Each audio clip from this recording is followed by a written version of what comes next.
Hello beautiful people! As usual, dahil diretso ang ulan noong mga nakaraang linggo guys. O yan, naipunan tayo ng mga sapatos na kinapitan na naman ng AMAG molds in English.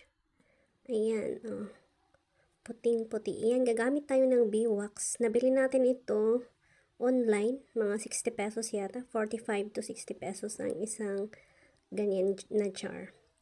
Ayan, before natin i-apply ang Biwax, kailangan nating i-brush muna yung mga puti-puti.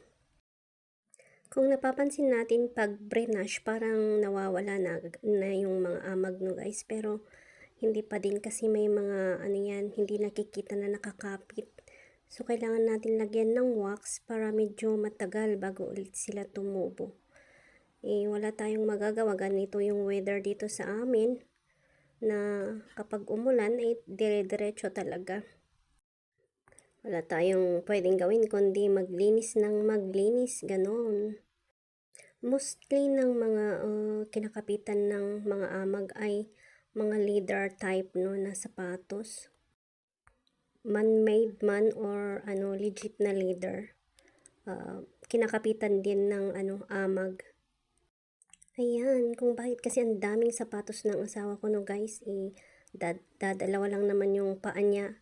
Isang pares lang naman, bakit ang dami? Char. Hindi guys, kasi maraming klase yung uniform nila no. So, bawat uniform ay ibang shoes ang dapat isuot. Hindi pwedeng kung ano-ano na lang na shoes or black shoes ang gamitin no. Yan, ganyan ang pagkakaiba nila guys pag nalagyan ng Biwax. Pwede naman yung yung regular na panlinis ng sapatos ang ilagay, yung mga kulay itim ganun, pero kasi mahirap siyang alisin sa kamay kapag kumapit. So, yan, Biwax na lang. Itong sapatos na to, hindi naman siya leather sa pag-aakala ko no. Parang matigas siyang klase ng rubber, goma.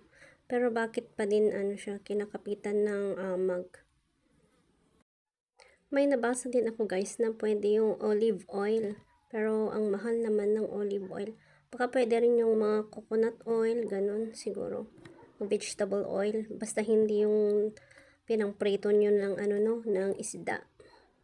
So, ayan guys, patapos na tayo. Syempre, siguradong matutuwa ang mister at pwede na siguro nating kunin yung ATM para sa susunod na sahod. Ayan, thank you guys for watching!